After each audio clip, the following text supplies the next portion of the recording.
कभी सोचा है, एक समाधि लेख यानी एक एपिटाफ क्या सिर्फ पत्थर पर लिखे कुछ शब्द होते हैं या उसमें एक पूरी कहानी छिपी हो सकती है? आज हम एक ऐसी ही खूबसूरत, थोड़ी अधूरी सी कहानी में उतरेंगे जो सुंदरता, वक्त और यादों के बारे में बहुत कुछ सोचने पर मजबूर कर देती है।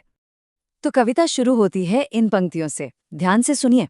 जैसे ही हम इन्हें पढ़ते हैं, एक अजीब सी उदासी, एक गहरा चिंतन का माहौल बन जाता है ना? कवि हमें एक ऐसी महिला से मिलवा रहे हैं जो अब है नहीं, लेकिन उनकी खूबसूरती ऐसी है कि उसे भुला पाना लगभग नामुमकिन सा लगता है।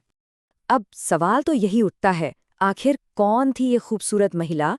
और उससे भी बड़ा सवाल, इस खूबसूरती के जिक्र के पीछे कवि हमें क्या बताना चाहता है? क्या कोई चेतावनी है? चलिए एक एक करके इस कविता की परतों को खोलते हैं और समझने की कोशिश करते हैं। तो शुरुआत में कविता का पूरा फोकस उस महिला की तारीफ पर है, उनकी सुंदरता, उनके जीवन स्वभाव का। कह सकते हैं एक जश्न सा मनाया जा रहा है। और देखिए, इन दो पंक्तियों में सबसे दिलचस्प बात क्या है? कवि सिर्फ उनकी बाहरी सुंदरता की बात नहीं कर रहे, नहीं, वो हमें उनके पूरे चरित्र की, उनके पूरे अस्तित्व की एक झलक दे रहे हैं। सोचकर देखिए, कितने सीधे साधे से शब्द हैं, लेकिन ये मिलकर एक ऐसी तस्वीर बनाते हैं जो सिर्फ चेहरे की सुंदरता नहीं, बल्कि अंदर की जिंदगी को भी दिखाती है। चाल और दिल से चंचल, मतलब उनके होने से ही एक ऊर्जा आ जाती थी, एक खुशी का माहौल बन जाता था। वो बस खूबसूरत नहीं थी, वो जिंदादिली से भरपूर थी। लेकिन अब यहाँ से कविता एक बहुत ही गहरा मोड़ लेती है। जो जश्न का माहौल था ना, वो अचानक एक गंभीर सोच में बदल जाता है। और ये पूरा बदलाव, पता है, सिर्फ एक शब्द से शुरू होता है। ये शब्द है लेकिन, बट।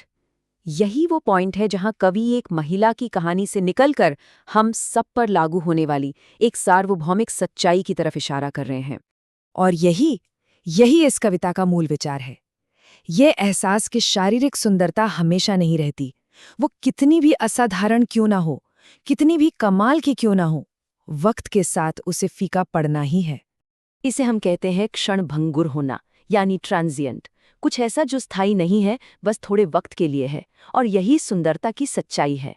तो अब जब हमने कविता के इस गहरे संदेश को समझ लिया है, तो थोड़ा उस इंसान के बारे में भी जानते हैं जिसने ये शब्द लिखे हैं। आखिर कवि को जानने से उनकी कविता को समझने का एक नया नजरिया मिल जाता है। तो आखिर कौन थे ये कवि जो मिटती यादों और गुजरते वक्त के साथ ढल जाती खूबसूरती के बारे में इतनी गहराई से लिख रहे थे? ये हैं वॉल्टर डेलामारे, एक अंग्रेजी कवि। वो जाने जाते थे बच्चों, सपनों और थोड़ी बहुत अलौकिक दुनिया के बारे में लिखने के लिए। लेकिन उनकी हर रचना में कहीं न कहीं एक हल्की सी उदासी छिपी रहती थी, बिल्कुल वैसी ही जैसी हम इस कविता में अभी महसूस कर रहे हैं। वॉल्टर डेलामारे का जन्म 1873 में इंग्लैंड के कैंट में हुआ था। उन्होंने बच्चों के लिए बहुत लिखा, लेकिन उनकी लिखाई में हमेशा एक ऐसी गहराई होती थी जो बचपन के खो जाने, यादों के मिट जाने जैसे विषयों को छूती थी। और उनके इसी कमाल के काम के लिए महारानी एलिजाबेथ द्वितीय ने उन्हें 1953 में ऑर्डर ऑफ मेरिट से सम्मानित भी किया। उनका निधन 1956 में हुआ। तो जैसा हमने देखा, उनकी कविताओं के विषय अक्सर सपने, बचपन या अलौकिक होते थे, पर इन सब के नीचे उदासी का एक भाव हमेशा रहता था। और ये कविता एन एपिटाफ इसका एक बेहतरीन उदाहरण है। इसमें यादें हैं, नुकसान का एहसास है और वो गहरी उदासी भी। चलिए अब वापस कविता के आखिरी हिस्से पर चलते हैं, क्योंकि यहाँ पर कवि अपने एक बहुत ही व्यक्तिगत डर को उस महिला की यादों से जोड़ देते हैं। इसका मतलब क्या हुआ? मतलब ये कि सुंदरता का अस्तित्व तभी तक है जब तक उसे याद रखने वाला कोई जिंदा है। अगर याद करने वाला ही न रहे, तो वो खूबसूरती भी हमेशा के लिए खो जाती है।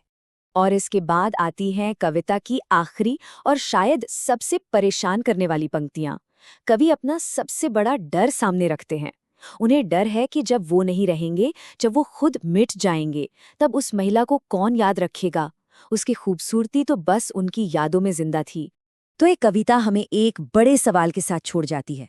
सोचने वाली बात है कि ज्यादा नाजुक क्या है, वो खूबसूरती जो वक्त के साथ ढल जाती है, या फिर उस खूबसूरती की याद जो याद करने वाले के साथ ही हमेशा के लिए खत्म हो जाती है?